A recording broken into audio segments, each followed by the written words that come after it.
l'instant, juste à côté de lui, c'est Thiago Machado, le coureur portugais du type Netta. Et 10 km pour Belkadri.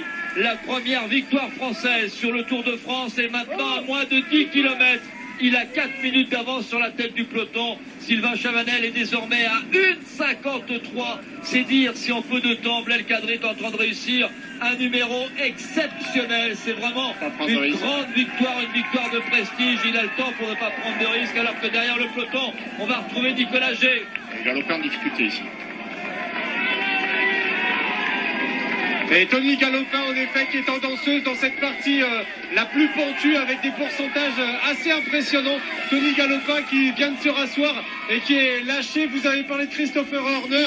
Il y a énormément de coureurs distancés. Et à nouveau, donc là, les coéquipiers d'Alberto Contador, Lopez Garcia, on l'a vu, Benki, Kiriaka également, et Adrien Petit, évidemment. C'est très dur pour le coureur de la Cofidis. Nicolas, le maillot blanc, Michal Katowski, tout à l'heure, à moins de 200 mètres, tentait de revenir avec Tony Martin.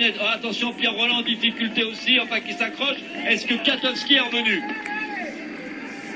L'écart s'est stabilisé, Thierry. 200 mètres, allez un peu plus maintenant, parce que lorsque je me retourne, je ne vois plus Katowski qui, à mon avis, est en difficulté. Donc au moins 300 mètres pour Michal Katowski qui, sans doute, ne reviendra pas, Thierry. Non, parce que 300 mètres avec ces pourcentages, ça fait vite 30 secondes. Ça paraît tout près, mais le temps s'écoule plus vite. Confirmation d'un classement général modifié ce soir à l'arrivée de cette 8e étape à Gérardmer, avec pour l'instant absent parmi les 10 premiers de ce peloton Peter Sagan. Le maillot vert, c'est logique. Plus surprenant, le maillot blanc, Michel Katowski, et donc Tony Galopin qui a fait une première semaine de Tour de France remarquable, coureur français. Il était le premier des coureurs français au niveau du classement général, mais qui vient d'être lâché par ce peloton emmené par Michael Rogers dans la partie la plus difficile de ce col, classé en 2e catégorie, où vole pour la Kemoléma aussi avec Pierre Roland le coureur néerlandais, le coureur français qui sont limite de rupture, pas encore en rupture. Jakob Fuglsang, j'aperçois le 42, c'est Jakob Fuglsang, c'est le 2e du classement général, celui qui a accompagné sur les pavés, qui a emmené sur les pavés son leader Vincenzo Nibali.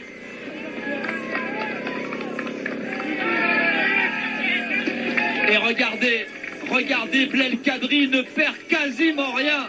À 7 km de l'arrivée, en 3 km, il n'a quasiment rien perdu sur la tête de peloton qui est en train de se casser. Je crois que Pierre Roland est lâché, que Fuglsang est lâché. Nicolas Gay.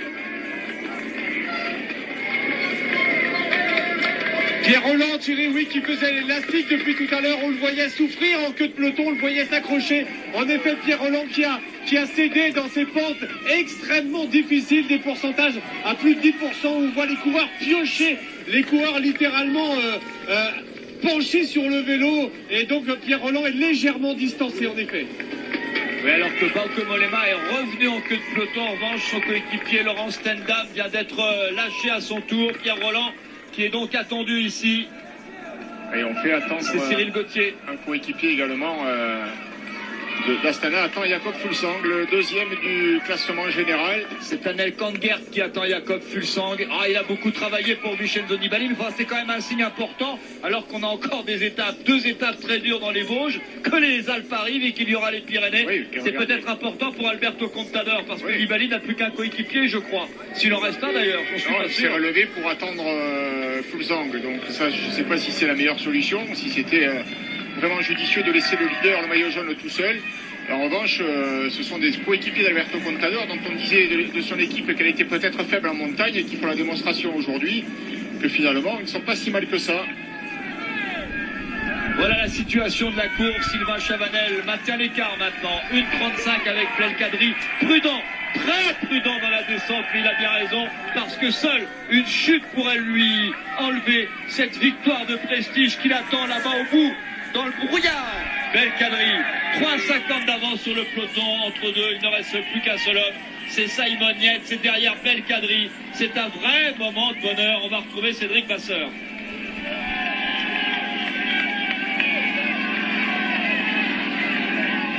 Une trajectoire parfaite, il a à ses côtés Julien Jordi qui vient l'encourager, qui vient lui donner les dernières informations. Pas de doute, messieurs, Belkadri est en train de réaliser un grand numéro aujourd'hui sur cette 8e étape. et va sans aucun doute remporter l'étape du côté de Gérardmer. Il lui reste plus que la dernière difficulté, 2 km difficiles. Il est en train de temporiser un peu, mais je peux vous assurer que le coup de pédale de Belkadri est encore bien efficace. Et puis là, les informations apportées par Julien Jordi, son directeur sportif, sont certainement venus le rassurer. Évidemment, quand on est devant, seul comme ça, il y a le bruit de la foule qui crie, on n'entend pas les instructions dans l'oreillette, dans l'ascension d'école, dans les descentes. La vitesse du vent dans les oreilles gêne parfois également. C'était pas certain qu'il ait pu avoir les bonnes infos. Là, ça y est, c'est fait. On vient de lui dire une 35 d'avance sur Chabanel, 3,50 sur le peloton, ne prend pas de risque. Normalement, sauf accident, sauf incident, Belkadri va remporter cette étape, bien sûr. Il est parti pour, en tout cas, rien ne peut l'en empêcher, mais il faut qu'il reste prudent. Pas d'imprudence dans cette partie où la visibilité commence à diminuer, là. Ah, on ne voit quasiment plus rien, j'imagine que c'est votre cas. Nicolas G à l'arrière du peloton, accompagné du groupe Pierre Roland qui a lâché prise à l'arrière du peloton.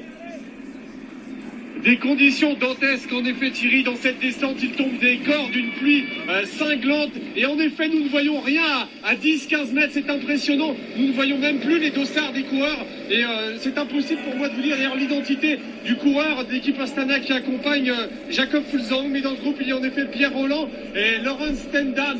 Et c'est vraiment en effet des conditions dantesques, les coureurs. Pourtant, qui sont lancés à plus de 80 km/h dans cette descente. Espérons qu'il n'y aura pas d'accident parce qu'on ne voit plus rien quasiment. C'est Tanel Kangert, le coureur estonien, très bon coureur dans cette équipe Astana qui accompagne donc Jakob Fuglsang. On a fait le choix de laisser seul Vincenzo Nibali derrière l'équipe Tinkoff Saxo. Je vais le mettre dans l'ordre, ça sera beaucoup mieux. Bon, dans l'ordre, dans le désordre, ça marche pareil. Saxo, Tinkoff, Tinkoff, Saxo. Oui, mais le patron Tinkoff, il aime bien qu'on mette Tinkoff d'abord, parce que c'est monsieur Tinkoff, milliardaire russe.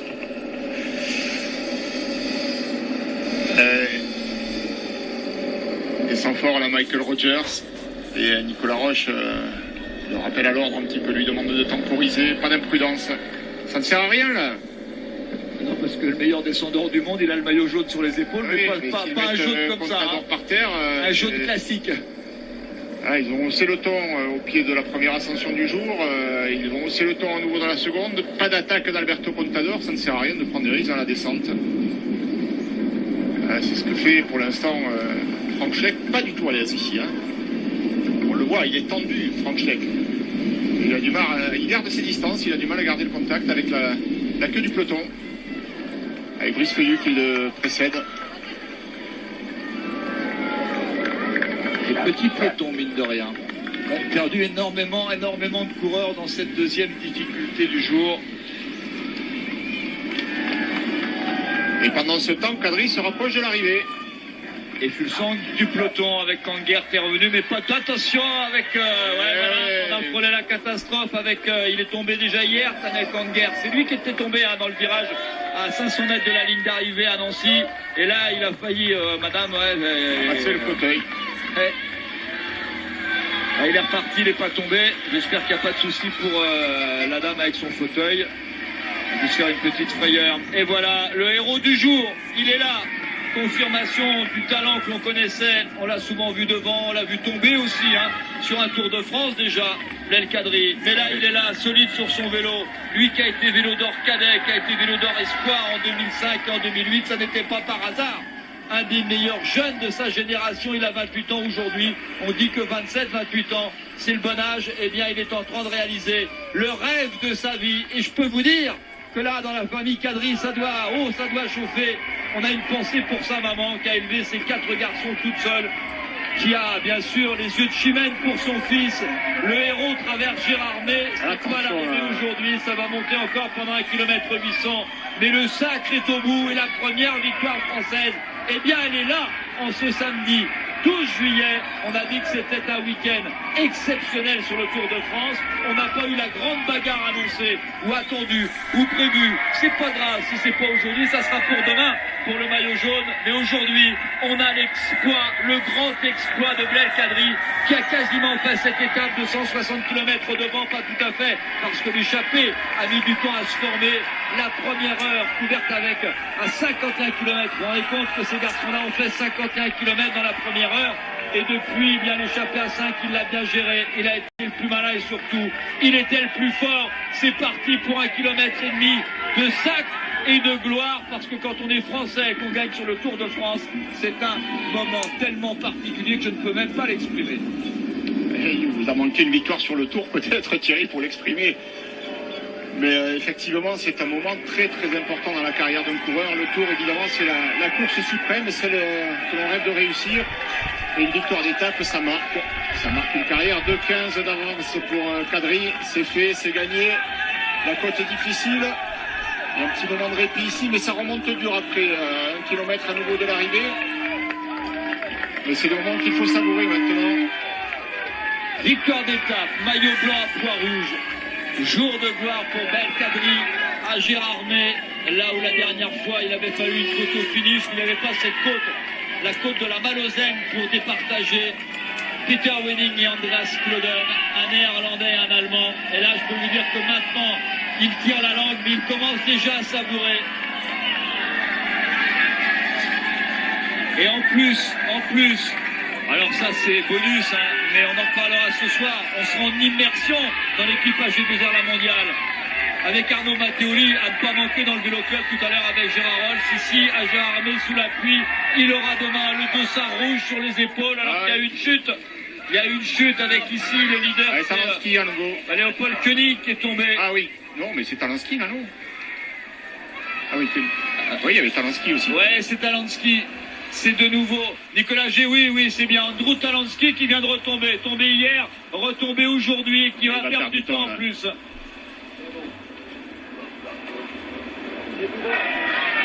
C'est le 8e du classement général qui vient de tomber. Le 2e, le 3e, le 4e, le 6e, le 8e en difficulté. Mais je crois que Jakob Fuglsang, le 2e, est revenu. Et voilà donc le dernier kilomètre, c'est la flamme rouge et ça monte, et que de monde, derrière les barrières, des parapluies pour recevoir et applaudir. Belkadri, la première victoire française, elle est là.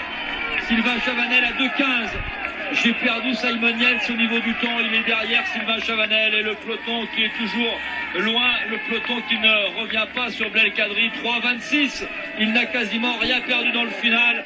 Voilà, ça c'est l'esprit famille de l'équipage G2R La Mondiale qui est allé préparer ce Tour de France avec Julien Jordi pendant une dizaine de jours en stage. Ils étaient en stage à Briançon, ils ont fait des sorties, c'était un truc très sympa. On avait passé un petit moment avec eux et je peux vous dire que c'est tout l'esprit famille de l'équipage G2R qui se retrouve ici dans la poignée de main qu'a donné Belkadri à Julien Jordi. Et toujours les Saxo Tinkoff en tête du peloton qui mettent la pression sur tout le monde. On a vu tout à l'heure Talansky partir dans la descente, Koenig également. On vient de voir là-bas dans le virage le champion du monde qui a perdu les pédales. Van den Broek aussi. Ce virage a été mal négocié par les deux garçons. Alors je regarde. Il y aura des petits écarts à l'arrivée. Nibali est là, Valverde est là, Romain Bardet est là, le coureur français. Thibaut Pinot est là aussi là-bas. Jean-Christophe Perrault est là aussi pour les coureurs français. Van Garderen est là aussi. Et là, Van Garderen est là, mais il est en difficulté. Allez, on se concentre, en tout cas on se concentre, on apprécie. Allez, je vous dis rien, il n'y a plus rien à dire. Chapeau, grand coup de chapeau, Monsieur Belkadri.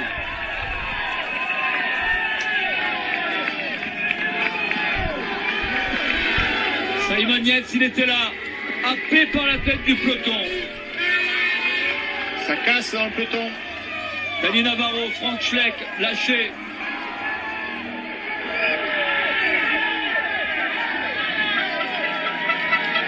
Les derniers mètres. Et l'ovation de tout un public. L'ovation de Gérardmer à Belkadri qui maintenant savoure. Oh que c'est dur. Au bout du bout, bien sûr, dans cette étape de 161 km qu'il a quasiment fait devant.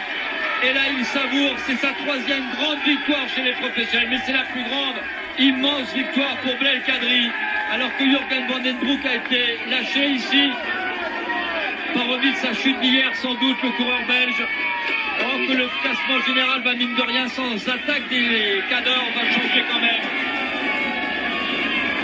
Allez, 400 mètres encore. Quelle est longue cette côte.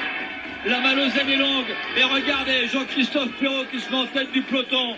devant TJ Van Garderen. Nibali est là, Valverde, Alberto Contador, Romain Bardet, Thibaut Pinot. Il n'y a quasiment plus personne. Et il y aura 3 coureurs de l'équipage de la mondiale, peut-être dans les 10 premiers aujourd'hui. C'est feu d'artifice 2 jours avant le 14 juillet. Et Jean-Paul apprécie à sa juste valeur la victoire de Belkadri qui pense à tout, à fermer le maillot. Il a quasiment 1 kilomètre d'avance sur la tête d'un peloton où Alberto Contador accélère. On revient sur Niki Terpstra ici, accélération d'Alberto Contador. Nibali répond, Valverde se relève. Valverde est à fond, il s'est relevé. Et voilà, ils ne sont plus que 2. Ils ne sont plus que 2 parmi les cadors. Le sacre, bravo, chapeau, la première victoire française. Elle est là, sa 3e grande victoire. Le succès, immense succès, sous la pluie, dans les phares, dans une drôle d'étape. La grande victoire de Belkadri, première victoire française sur le Tour. Chapeau.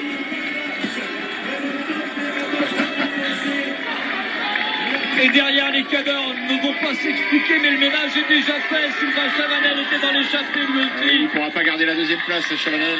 Sylvain Chavanel qui va être rejoint, regardez, Alberto Contador en danseuse. Vincenzo Nibali qui le regarde, on va le voir demain. Nibali toujours assis sur la selle, qui est venu se porter à côté d'Alberto Contador pour l'intimider, pour lui montrer qu'il était encore frais. Allez, il faut s'accrocher ici, c'est Thibaut Pinot avec Romain Bardet, Jean-Christophe Perrault juste derrière. Sylvain Chavanel est rejoint, il y a que Richard qui tente de revenir sur ce duo qu'on va revoir, que ce soit demain, que ce soit lundi, parce que le profil aujourd'hui, c'était presque juste l'apéritif.